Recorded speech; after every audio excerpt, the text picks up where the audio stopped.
placemaking is. Now, placemaking is not a new concept. If you're someone from an architectural or an urban planning background, you'll be familiar with it. However, the public is not so familiar as to what placemaking is all about. So I'm going to present to you about 10 slides from a urban design workshop that was held with Think City, November 2014. Okay?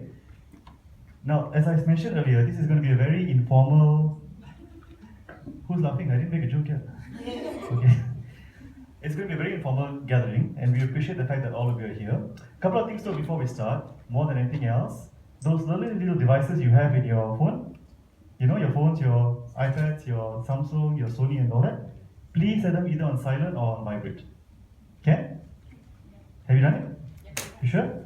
Because during every talk we will tell people to switch it off, and then the WhatsApp tune will go on in the back, you know? That what? That's really irritating. So please have them on silent or vibrate. Okay? That's the only real house rule we have. We wanted to do an ice-breaking session, tak jadi.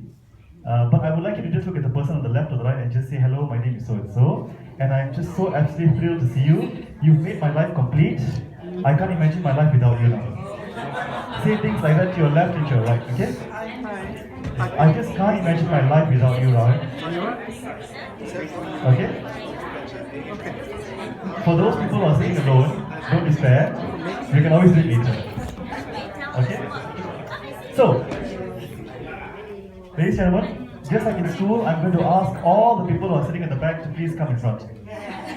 Just like in school or university, when we have our lectures and slides are shown, jangan segan, it's all in good fun, please come in front, okay? Alright, so without further ado, you read the first line, I won't go into detail. I need you to please look at the screen so that I explain to you what placemaking is all about, right? The good thing about placemaking is that it is not meant to be sterile. It's meant to be dynamic, as many interactions as possible. And that's what placemaking in essence is all about. So that sense of dynamism and transition between one area to another is what we are trying to achieve. If you look at certain cities in the world, there's this very strong sense of vibrancy on the streets. And some cities unfortunately don't really have it. So there must be a reason as to why. Now in our country, at the moment anyway, if you compare say KL and Putrajaya is a bit more devoid of life compared to KL, correct? There is no fault of Putrajaya because Putrajaya is very young. She's only about 15-20 years in age compared to KL, which is more than 200. But logically speaking, because Putrajaya is so well organized in terms of how the roads have been laid out, the buildings are all zoned out in a certain way, and accommodation and housing has got specific density requirements, by logic we should want to live there more than KL. But that's not the case. Despite the headaches that we have in KL, most people prefer to stay here. So you have to ask yourself why. And placemaking is part of that answer. This is the urban design workshop slide that we presented. For tonight's exercise, don't look at zero waste management and recycling center. We are only going to concentrate on placemaking, which in this case is about linking memory and action. This is one of the better examples of placemaking in KL, in Lubuk Ampang.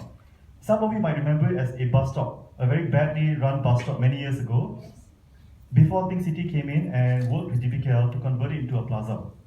So the focus here is the clock tower, and that became the centerpiece of this plaza. And then what happened over time was that activities started being carried out in this particular urban plaza.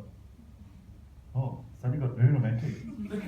Yeah, that's much better. Okay, so what happens now is that if you go in places like this, and for instance, if there is an event, like recently Think City did Wayang Kulit, you know, where they actually brought up people from Terengganu and Kelantan to do Wayang Kulit performances. Half the plaza was totally filled with people, and the other half were there who eventually joined the people who were already there. That's what placemaking is, alright? Now the important thing to look at this picture is that placemaking tends to happen in between buildings, not the buildings themselves. So if there are certain corridors or urban places that are between buildings or between plazas or between roads, those areas become transitionary hotspots. And that's where placemaking tends to happen. So we're not going to go into all this detail. Essentially, placemaking is defined where physical elements, activity and meaning, they're all intertwined in a specific area. The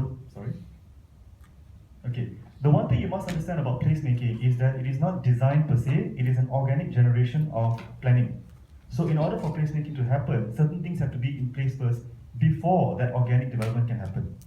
So when you have placemaking, you look at things which are happening at site, like let's say, for instance, in areas which are between buildings, and you have things like say social or economic activity, or people like to sit down and gather and lepak, you know, things like that. That is where the placemaking starts. So when you start identifying places of that nature, That's when you take it to the next step. That next step is what we're going to be talking tonight. Okay? These are the 5 major things that you have to look at when placemaking is concerned. We're not going to do, like I said, in too much detail, but just to give you an overview, it's about community, the venue, the landscape, the relationship, and the feasibility. The last one is very organic because you cannot force people to trade in a certain area. It's something that happens naturally. Alright? So the first one, community, if those places are already where people like to live out, those are already socially centric places. The venue is important for obvious reasons. Landscaping, the more nature that place has, specifically trees and so forth, then obviously it becomes a bit more comfortable for people to stay. Right?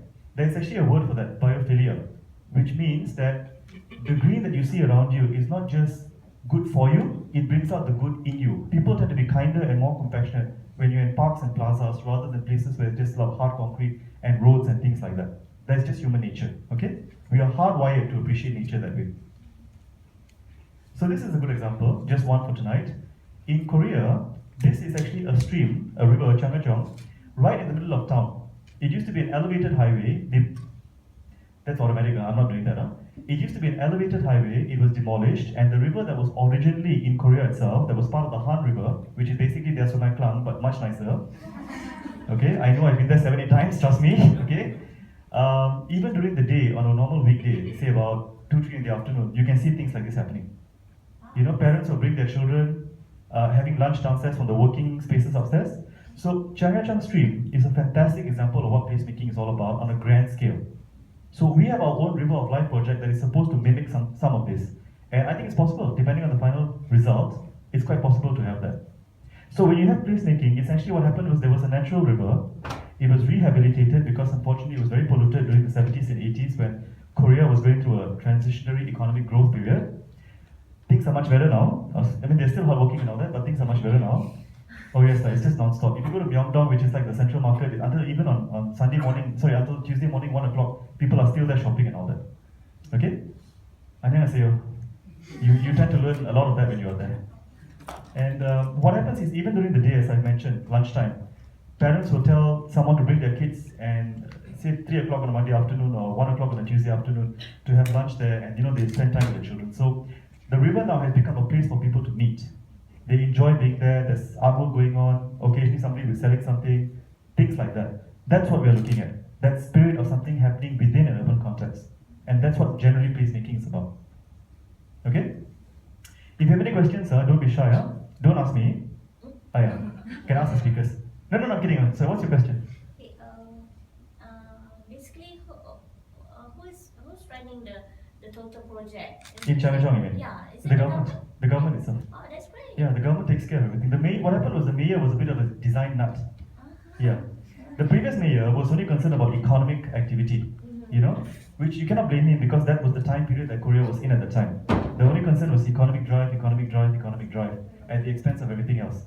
When the new mayor came in, about 8-10 years ago, I think. The present mayor, right? No, actually the present mayor has been told to leave. In fact, he was told to leave because he was concentrating too much on design. Okay. There was a big political hoo-ha in Korea at that time. But when he was in power, he actually initiated a lot of his placemaking exercises and design-centric ideas. That's why that Dongdaemun, that new convention center, DDP, Dongdaemun Design Park and Plaza, that was his brainchild. But people in Korea are really benefiting from that right now. They really, really are. So this is being done by the government. Okay, there were some issues no doubt at the beginning stage, but the government itself has pretty much taken control. So the issue at that time was people were worried that if you take away the elevated highway and you bring the river back, it would affect business because they thought there would be no more transportation. The exact opposite has happened. More people come now, so nobody's complaining. Yeah, yeah. That's the thing. Sometimes it's trial and error. So if the mayor had listened to the people when the people told him they didn't want one, they wouldn't have this wonderful piece of work right in the middle of Korea. Seoul. So highly recommended. There are a lot of other nice places to go to in Seoul, but this is definitely a nice, definitely one of the better spots. Essentially right in the middle of town, so you can't miss it. It would be wonderful if we had that. But I mean, our River of Life is supposed to get to this level as well. So, supposed to you don't know what's going to happen, but ROI is supposed to do something this for us. You all know ROI, right? The River of Life project in KL? Something similar that's supposed to do from Sungai Klang and all that. But to be fair, sorry? Is that the project is running right now? That's the thing, it's being done in... that one? Yes, it's being done in stages because what I was told was they were actually rehabilitating the river from the source itself to get it purified before it reaches KL. I see. So, I think it's too early to say whether actually anything has really solidly resulted yet or not. Okay. Okay, but fingers are crossed and see how it goes. Lah. But There is some work being done in KL, that's for sure. at least the construction is running right now. That's right, it is running, yeah. That's why when you see all those metal hoarding and all that, it explains that it's being done. Lah. Yeah, that's So let's just all keep our fingers crossed, lah. great. You know the situation right now. Okay, enough depressing talk tonight. This is another good example of placemaking that grew organically in our very own KL. Petaling Street. You all know Petaling Street, right? Chinatown. I'm not sure whether they can call it Chinatown anymore, to be honest. You know why, lah? Oops. Okay? But assuming we can still call it Chinatown, lah, even though you don't see that many But it's prestigious, what? prestigious. Yeah. That's not the word I would use to describe it. Chinatown is all over the world. True, we but have if- in Canada, we have in New Zealand, we Memang. have in Australia, Brisbane, Melbourne. I agree, but those places are still being run by a specific race. That's the reason why the area is called Chinatown. Chinese are great. Oh, okay, all you guys take a bow. Okay, so if you look at Chinatown, Petaling Street, there's a lot of activity. What has happened here is that the area in the middle has been converted into a public pedestrian corridor, and it obviously is there to encourage social interaction. So it's obviously a big thing. People like to go there, spend time shopping. Fake pirated goods everywhere, but that doesn't matter because as long as the money stays in the country, that's all people really want. If you buy luxury goods, it goes outside the country, right? Yeah. You buy fake pirated goods, where does it stay? And that's why we will never shut Petaling Street down. In case you're wondering, why? I mean, the police station is just around the corner. You know, right? High Street. It's a 3-minute walk. I know. I counted when I did my research last time. Anyway, back to the topic at hand. Placemaking happens when there's a lot of transitionary and economic activity that happens on the streets of KL. Okay, not the buildings themselves, but the streets between the buildings and the places between the buildings. That's what we're going to look at tonight. So when you want to identify a specific place for placemaking, where you think you're going to do something interesting, you can look at stuff like that. Street furniture, gardens, plazas, and so forth. Alright? There's a lot to go through, but we obviously can't cover everything in one night. That's just a brief overview. That's Korea again. Annyeonghaseyo. And finally, this is the green that I was talking about. The greener the place is, the easier it is to walk, the easier and more comfortable it is for people to socialize. So there's always something important to look at. Okay? Thank you very much.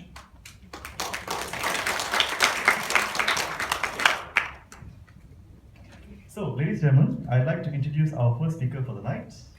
Where are you, friend? There you are. His name is Sefani from Sarawak. He managed to do some interesting work and won a pitch for Magic Correct. And without further ado, I'd like to introduce Sefani to take the stage for the night. Thank you.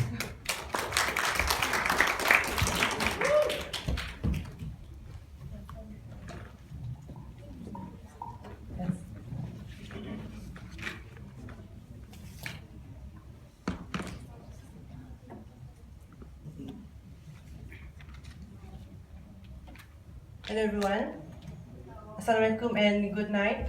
So actually I'm Stephanie. I'm from Kuching, Sarawak. So right now I'm in a Magic program, social entrepreneurship. So in my 3rd month. So basically my slide's not working. So I am only showing you my pictures actually. Excuse me.